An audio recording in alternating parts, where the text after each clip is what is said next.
तो snake bite का video लाने में मुझे थोड़ा टाइम लग गया।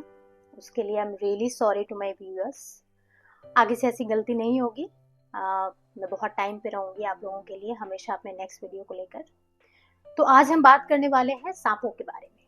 तो दुनिया में ना बहुत तरह के सांप, मैं यकीन से कह सकती हूँ कि आप लोगों में से बहुत लोगों का सांप से पाला भी पड़ा होगा और कुछ लोगों को तो सांप ने काटा भी होगा। अब मुझे नहीं पता कि आपके दिमाग में कौन सा सांप आ रहा है, बट आज हम बात करने वाले हैं कुछ ऐसे दिखने वाले। तो गुड मॉर्निंग फ्रेंड्स, मेरा नाम डॉक्टर वर्षा है और आज मैं बात करने वाली हूँ स्नेक बाइट, उसके सिम्टम्स और फर्स्ट एड ट्रीटमेंट जो हमें एक पेशेंट को प्रोवाइड करना चाहिए। तो इंडिया में ना 300 से ज्यादा वैरायटी ऑफ स्नेक्स पाए जाते हैं, बट जो 4 कॉमन वैरायटी ऑफ स्नेक्स है ना जो हमारे आसपास के लोगों को काटती रहती है, वो है कोबरा, करैत, वाइपर जो कि रसल वाइपर और सॉस्केल वाइपर। ठीक है, तो इन चारों सांपों के बारे में हम आज बात करने वाले हैं कि किन सांपों के काटने से क्या सिम्टम्स आएंगे। ओके, तो आपसे मैं एक सवाल पूछती हूँ, अगर आपको सांप काटता है या आपके आसपास के लोगों को सांप काटता है, मान लीजिए सांप ने यहाँ काटा, तो आप क्या करेंगे? मैं आपको 4 ऑप्शन देती हूँ। पहला, कि जहां सांप ने काटा है वहां आप ब्लेड से काटकर दबा दबा कर खून बहाएंगे। दूसरा, जैसा कि मूवीज में होता है कि आप ऐसे किया और सांप का सारा जहर खींच लिया और थूक। दूसरा ऑप्शन है। तीसरा ऑप्शन है साबुन से खूब मल मल के धोएंगे, है ना, ये तीसरा ऑप्शन हुआ। और चौथा ऑप्शन है कि उस एरिया को इमोबिलाइज कर देंगे, मतलब एकदम नहीं हिलाएंगे। तो ये 4 ऑप्शन मैंने आपको दिए हैं। इन चारों ऑप्शन में से जो ट्रीटमेंट है, जो बेस्ट ऑप्शन है, वो मैं लास्ट में बताऊंगी। तब तक के लिए आप अपना गेस करिए। ठीक है, तो सांप के जहर को ना हम वेनम, जब आपको सांप काटता है तो 2 टाइप के सिम्टम्स आ सकते हैं। आपको मेजरली 2 टाइप के सिम्टम्स आ सकते हैं। पहला हो सकता है कि आपको एक न्यूरोटॉक्सिक सांप ने काटा है। दूसरा हो सकता है कि आपको एक वास्कुलोटॉक्सिक सांप ने काटा है। ठीक है, तो करैत और कोबरा ये न्यूरोटॉक्सिक सांप होते हैं। ठीक है, और जो वाइपर होता है हमारा, वो वास्कुलोटॉक्सिक सांप। ओके, तो आप हमेशा देखते होंगे ना कि हमारे मन में एक सोच है कि सांप काटता है तो वहां पे 2 डॉट बन जाते हैं, फैंग मार्क्स जिसको बोलते हैं, सांप के दांतों के निशान बन जाते हैं। तो ऐसा होता है कि आपको एक सांप ने काटा है तो fang marks most of the time दिखते हैं। लेकिन एक सांप ऐसा भी है जो कि अगर आपको काटेगा तो उस लोकल साइट पे कोई निशान नहीं छोड़ेगा, वो है करैत। करैत एक बहुत डेंजरस सांप है जो कि काटते वक्त लोकल साइट पे कोई निशान नहीं छोड़ता है। ठीक है, तो सांप किन लोगों को काटता है? ऐसे चूज तो नहीं करता है किसी को काटने के लिए ना। तो सांप को अगर आप छेड़ेंगे ना तो सांप आपको काट लेगा। अगर सांप आपको रास्ते में दिख रहा है तो उसे अपने रास्ते जाने दीजिए, आप उसको छेड़िए मत, क्योंकि आप उसे छेड़ेंगे तो वो आपको काट लेगा। और बहुत बार गांव में ऐसा भी बोलते हैं कि सांप जो है ना अपनी आंखों से फोटो खींच लेता है आपके फेस की। हालांकि ये बहुत बड़ा मिथ है, बट इन केस अगर इसमें 1% भी सच्चाई है तो अगर उस सांप ने आपका फोटो खींच लिया, आपने उसे छेड़ा और उसने आपका फोटो खींच लिया, तो आप दिल्ली जाइए चाहे बम्बई जाइए, वो आपके पीछे पीछे पीछे पीछे आएगा और आपको काट ही लेगा। ठीक है, तो सांप को छेड़ना नहीं। लेकिन जो करैत सांप है ना, वो बिना छेड़े भी काट जाता है। जनरली किन लोगों को सांप काटता है? जो लोग खेत में काम करते हैं, जंगल में जाते हैं, या कहीं कंस्ट्रक्शन हो रहा है वहां काट लेता है। लेकिन करैत घरों में घुस के काट देता है। तो अगर आप मिट्टी के घर में रहते हैं तो करैत सांप मिट्टी के घरों में घुसकर लोगों को काट लेता है और आपको पता भी नहीं चलेगा। आप अचानक से एक दिन सुबह उठेंगे और आप पाएंगे कि आप ना अपना हाथ हिला पा रहे हैं, ना पैर हिला पा रहे हैं, और आप बहुत कमजोरी महसूस करेंगे। ठीक है, तो सांप के काटने के लक्षण क्या होते हैं? तो देखिए, अगर आपको न्यूरोटॉक्सिक सांप ने काटा है तो 5 चीजें जो इमीडिएटली या हर घंटे हम लोगों को उस मरीज में देखनी चाहिए, वो होती है सबसे पहला डिप्लोपिया, है ना। डिप्लोपिया क्या चीज है भाई? तो देखिए, डिप्लोपिया मतलब होता है कि दो दो चीजें दिखना, है ना। जैसे अभी आप मुझे देख रहे हैं, मैं आपको एक ही दिख रही हूँ ना। अगर आपको सांप ने काटा तो हो सकता है कि आपकी आंखों के मूवमेंट में पैरालिसिस हो और आपको एक नहीं दो दो चीजें दिखे। एक आदमी खड़ा है लेकिन वो आपको दो दिखने लगेगा, ठीक है। दूसरा टोसिस, है ना। इनफैक्ट टोसिस सबसे पहले नजर आएगा। टोसिस क्या होता है भाई? अब देखिए, मैं आपको देख रही हूँ, आप मुझे देख रहे हैं, मेरी आंखें खुली है ना, बड़ी हैं, खुली हुई हैं। अगर मुझे सांप ने काट लिया है, न्यूरोटॉक्सिक सांप ने काटा है जो कि नस और ब्रेन को इफेक्ट करता है, तो मेरी जो आंखें, जो पलकें हैं ना मेरी, वो ऐसे भारी हो जाएंगी, ऐसे मुझे खोलने में बहुत दिक्कत होगा ना, ऐसे भारी होके मेरी पलकें गिरने लगेंगी, ठीक है। तो ये हुआ टोसिस। तो हमने बात की डिप्लोपिया, टोसिस। तो तीसरा सिम्टम है डिस्फोनिया। डिस्फोनिया कहने का मतलब है कि मेरी आवाज अभी साफ है ना, सुनाई दे रही है, एक फ्रीक्वेंसी है, एक श्रिल है मेरी आवाज में, वो अब आवाज में नहीं रहेगी, ठीक है। मेरी आवाज कमजोर होने लगेगी, जोर से नहीं बोल पाऊंगी, आवाज की क्वालिटी में बदलाव आने लगेगा, ठीक है। तो हो गया डिप्लोपिया, डिस्फोनिया, टोसिस। तीसरा है घोटने में दिक्कत, जिसको बोलते हैं हम लोग डिस्फेजिया, ठीक है। डिस्फेजिया, घोटने में दिक्कत हो रही है। पांचवा सिम्टम है डिस्निया। डिस्निया कहने का मतलब है दम फूलेगा, है ना, क्योंकि जो आपके डायफ्राम है ना, मसल्स डायफ्राम, और ये जो मसल्स छाती के हैं जो हमें सांस लेने में मदद करती हैं, अगर एक न्यूरोटॉक्सिक स्नेक आपको काट लेता है तो ये सब पैरालाइज हो जाते हैं, फिर आप सांस नहीं ले पाएंगे या सांस लेने में तकलीफ होगी, बहुत एफर्ट लगाना पड़ेगा सांस लेने में, ठीक है। तो छठा सिम्टम जो है वो है डिसआर्थ्रिया। डिसआर्थ्रिया क्या मतलब है इसका? कि अभी मेरी जीभ जो है अच्छे से काम कर रही है, होठ अच्छे से काम कर रहे हैं, गाल अच्छे से काम कर रहा है, तो मैं ऐसे साफ साफ बोल ले रही हूँ। लेकिन अगर डिसआर्थ्रिया हो गया तो मेरी आवाज कैसे निकलेगी? जैसे मैं बोल रही हूँ, सांप को नहीं छेड़ना चाहिए, अब मैं कैसे बोलूंगी? सांप को। अब ये हुआ डिसआर्थ्रिया, है ना, मतलब मैं बोल भी नहीं पा रही, समझ गए आप? तो ये 6 सिम्टम्स जो मैंने आपको बताए हैं, ये आप रेगुलर इंटरवल्स पे, ये कॉमन लोगों के लिए भी है और ड्यूटी ऑन ड्यूटी डॉक्टर्स के लिए भी है ये बात, कि आप ये 6 सिम्टम्स को हमेशा ध्यान देंगे। अगर आपको लगता है कि एक न्यूरोटॉक्सिक स्नेक ने इस मरीज को काटा है तो हमें ये देखना है, पहले क्या बताया? टोसिस, ऐसा लगेगा कि आंख की पपनियां भारी होने लगी।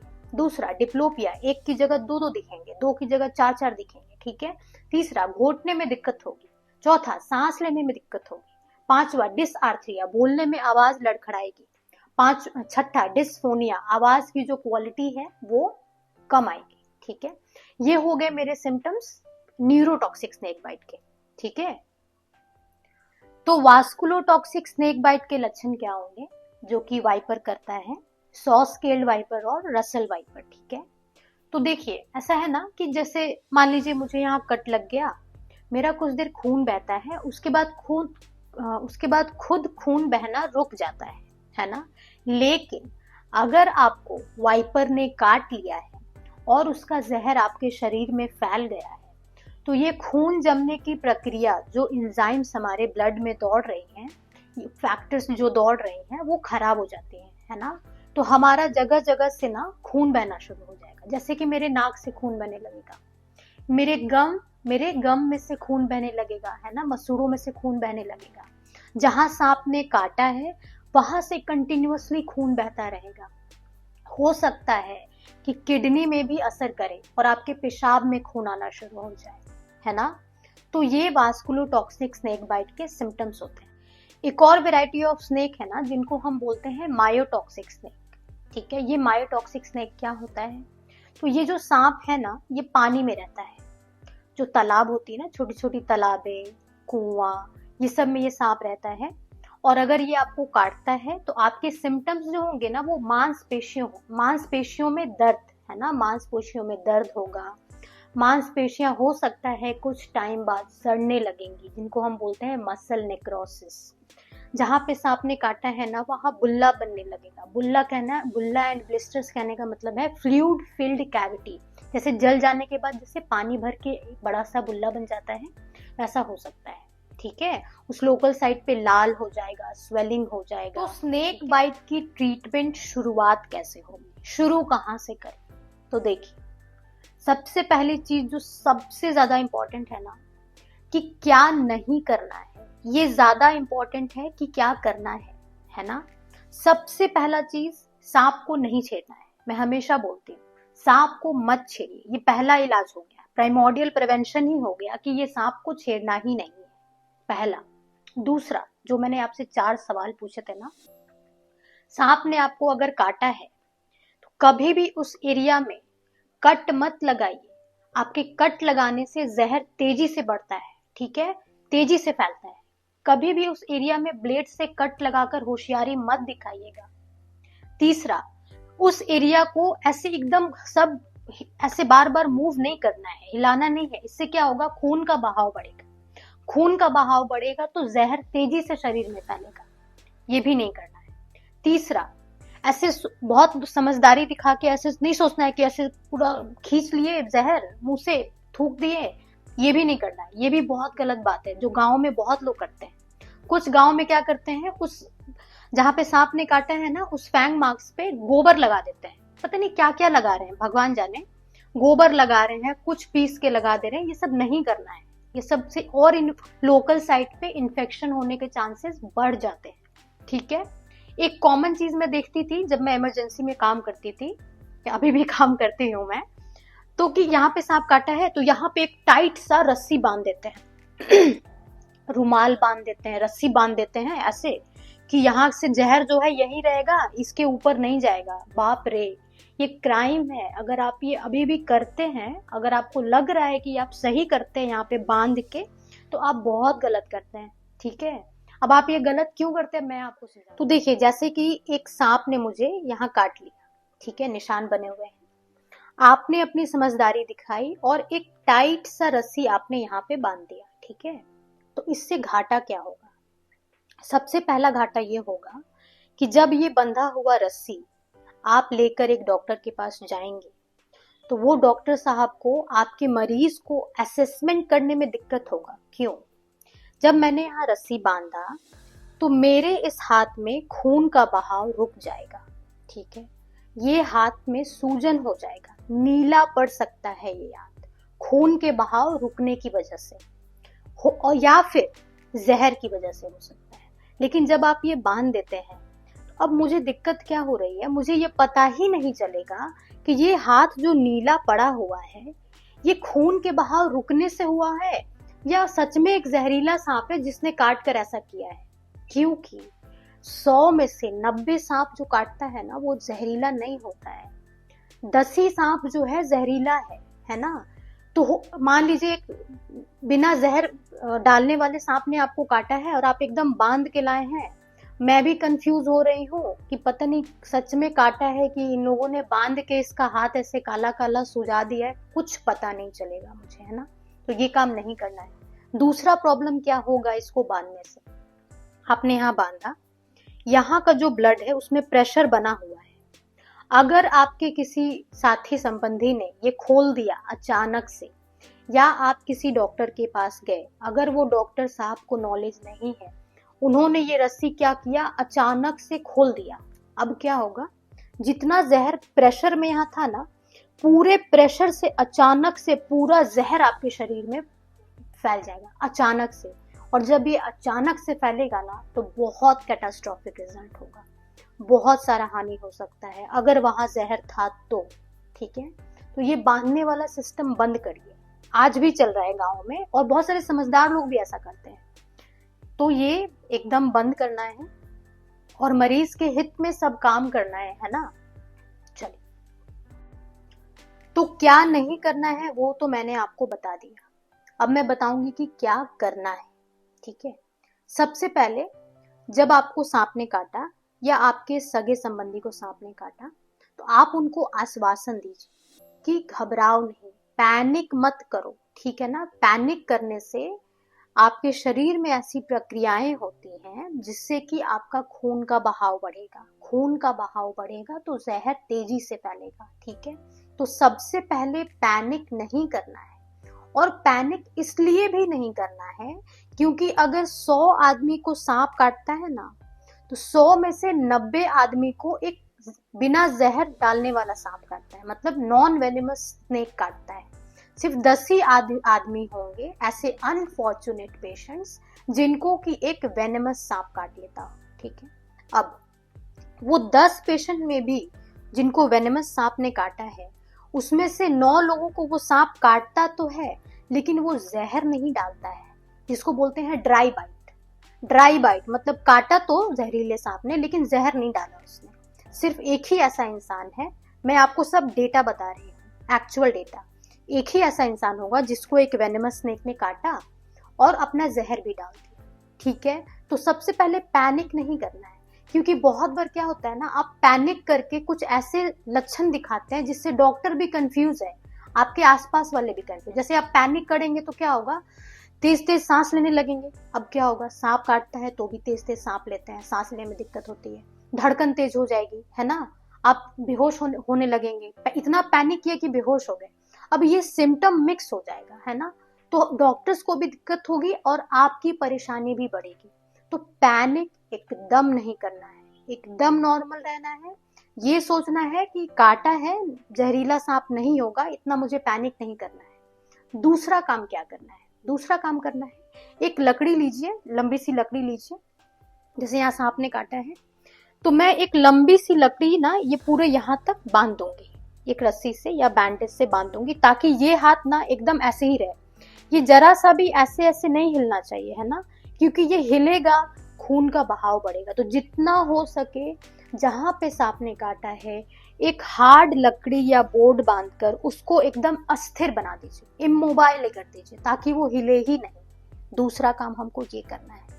तीसरा काम करना है, तीसरा काम जो आपको फटाफट करना है वो है मरीज को एक अस्पताल ले जाना, और आइडियली एक ऐसे अस्पताल ले जाना जहाँ पे एक क्वालिफाइड डॉक्टर बैठते हो, और वहाँ पे एंटी स्नेक वेनम, जो कि जहर को काटने वाला दवाई है ना, एंटी स्नेक वेनम अवेलेबल हो। ये जनरली सरकारी अस्पताल में अवेलेबल होता है, प्राइमरी हेल्थ सेंटर जैसे PHC, CHC, tertiary health care में भी अवेलेबल होता है, ठीक है।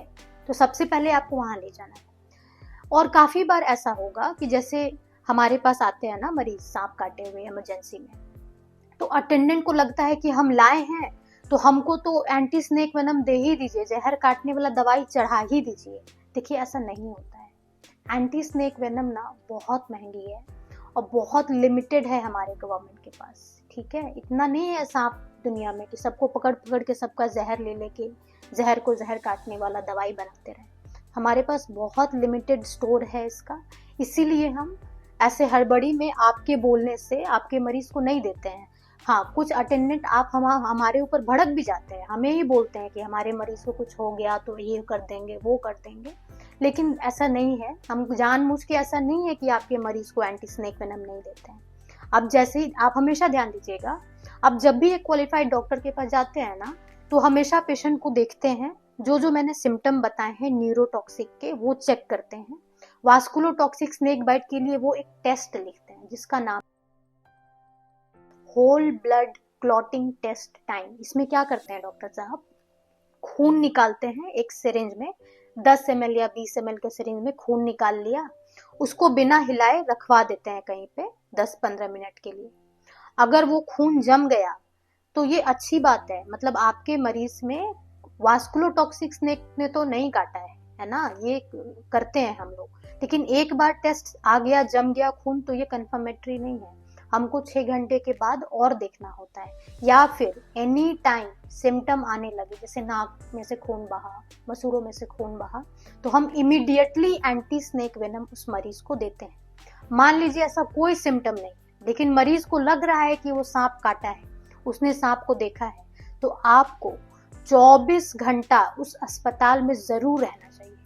24 घंटा ऑब्जर्वेशन पीरियड में जरूर अस्पताल में रहेंगे, हड़बड़ाएंगे नहीं, ठीक है। घर जाने के लिए मत हड़बड़ाइएगा, जान प्यारी है ना, तो हॉस्पिटल में रुकिए 24 घंटे। अगर आपको कभी भी कोई सिम्टम आएगा तो डॉक्टर साहब जरूर आपको एंटी स्नेक वेनम चढ़ाएंगे, ठीक है। तीसरा चीज जो कि मैं डॉक्टर्स के लिए, जो पीएचसी में बैठते हैं उनके लिए बोल रही हूँ, और कॉमन लोगों के लिए भी बोल रही हूँ, ताकि आप जागरूक रहें। देखिए, आइडियली जब भी सांप काटता है तो जो डोज है एंटी स्नेक वेनम का वो 10 वायल है ना, 10 वायल है बड़ों के लिए। तो छोटों के लिए क्या आधा होना चाहिए? कम दे देंगे तो काम चल जाएगा क्या छोटो बच्चों के लिए? नहीं। सांप बड़ा को काटे चाहे बच्चा को काटे, देख के नहीं काटता है कि छोटा बच्चा को काटे तो कम जहर डाल देंगे, बड़ा आदमी को काटे तो ज्यादा जहर डाल देंगे, ऐसा नहीं है। वो सबको बराबर ही जहर डालता है। इसीलिए ये दवाई जो है एंटी स्नेक वेनम, बड़ा हो बच्चा हो बूढ़ा हो, सबको 10 वायल ही देना है, कम नहीं करना है। एंटी स्नेक वेनम बचाना नहीं है डॉक्टर साहब, सबको देना है, ठीक है। और आप देख रहे हैं कि 6 ही वायल दिया गया है, तो आप अपनी आवाज उठाएंगे कि मेरे मरीज को पूरा डोज चलना चाहिए, ठीक है। तो आशा करती हूँ आपको ये वीडियो पसंद आया होगा, और बिना कोई टाइम वेस्ट किए, बिना किसी झाड़ फूक वाले बाबा के पास गए, प्लीज झाड़ फूक वाले बाबा के पास मत जाइए। गांव के लोगों को लगता है ना कि फलनवा को काटा था तो ओझा बाबा ठीक कर दिए थे। ओझा बाबा ठीक नहीं किए थे। फलनवा को एक नॉन जहरीला सांप काटा था, नॉन वेनेमस सांप। मैंने कहा था ना 100 में से 90 तो बिना जहर वाले सांप काटते हैं। इसी का फायदा वो झोला छाप बाबा और ओल झोल बाबा उठाते हैं, और आपको लगता है कि बाबा जी झाड़ फूक के ठीक कर देते हैं। लेकिन जब बाबा जी को सच में लगता है ना, 10वां मरीज के बाद 11वां मरीज की लगता है इसको सच में जहरीला सांप काटा है, तो बाबा जी हाथ खड़ा कर लेते हैं। बाबा जी बोलते हैं जाइए अस्पताल। तो यही आपको बेवकूफ बनाते हैं। बेवकूफ मत बनिए, तुरंत मरीज को अस्पताल लेके जाइए और अपने हेल्थ का ध्यान रखिए। चलिए, बाय बाय, टेक केयर।